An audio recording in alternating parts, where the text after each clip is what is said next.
Hello, my name is Skip, and this is from the Fourth Row's review of Iron Man 3. Now, I know I'm a little late on my Iron Man 3 review, but here goes.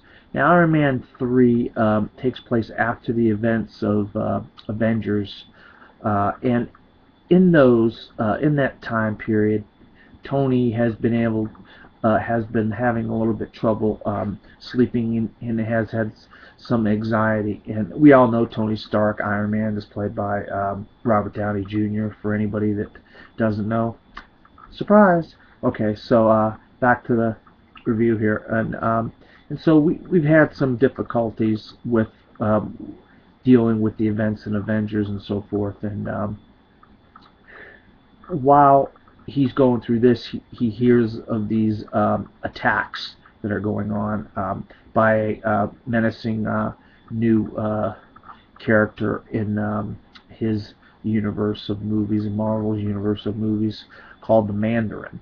Now, this hits home a little bit for Tony slash Iron Man when Happy Hogan, played by Jon Favreau, gets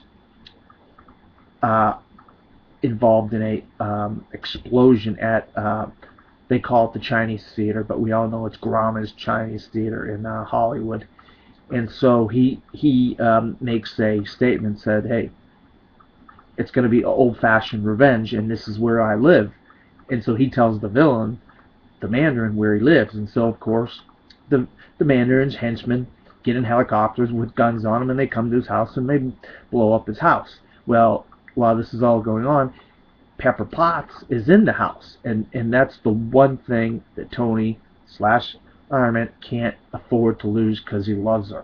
And so during all this action and explosions and things going on, Tony has to get into his costume, and he's had some new prototype costumes, so there's some glitches going on. So eventually he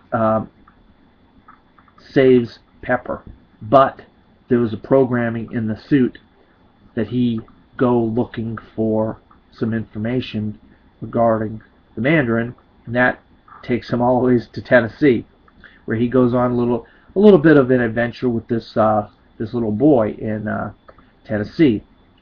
While this is going on, we have Guy Pearce. Years ago, Guy Pearce character tried to get Tony to invest in this new technology called the Extremis. And so, fast forward back to present day, he seems to be dealing with some interesting stuff regarding Tony and Pepper and so forth. And there's an involvement with him and the Mandarin. And so Tony has to go on this whole mission with the help of Don Cheadle, who plays War Machine. Oh, they upgraded him to American Patriot. So he's got a nice fancy red, white, and blue armor now. And so while this is all going on, we have Jessica Hall also, which was a friend of Tony's, maybe a one-night stand back in the day, but she started getting friendly with Guy Pearce's character, and they get their technologies together, and they start creating this new technology, this Extremis technology. Now, it allows you to heal yourself rapidly, but it also is very dangerous because it can put you on fire or make flames come out of your body, and so it's a very dangerous technology because it's very unstable. So Tony and Pepper and Don Cheadle, all their character, and Pepper, Robbie Rhodes is Don Cheadle's character.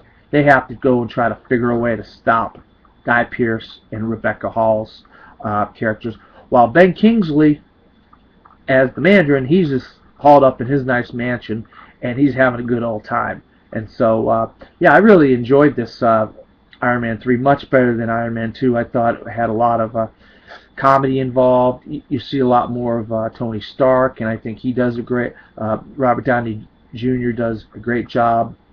as usual. And the supporting cast is a really good. And the new director, Black, I think brings this character in a different direction, which is entertaining and also good for the character, because you don't want to go too far off kilter and do something that the character in this world of Iron Man and the Marvel characters aren't supposed to be doing. So I think he does a good job, the director Black, and I think everybody does a great job. The story's good, the action, the comedy, everything involved in this movie I think is really good, and I give Iron Man a see it, and I can't wait to see what the next step is in the Marvel franchise of movies, and I know that's going to be Thor out in November. So it's a see it for me. This is Skip, and this has been From the Fourth Row's review of Iron Man 3.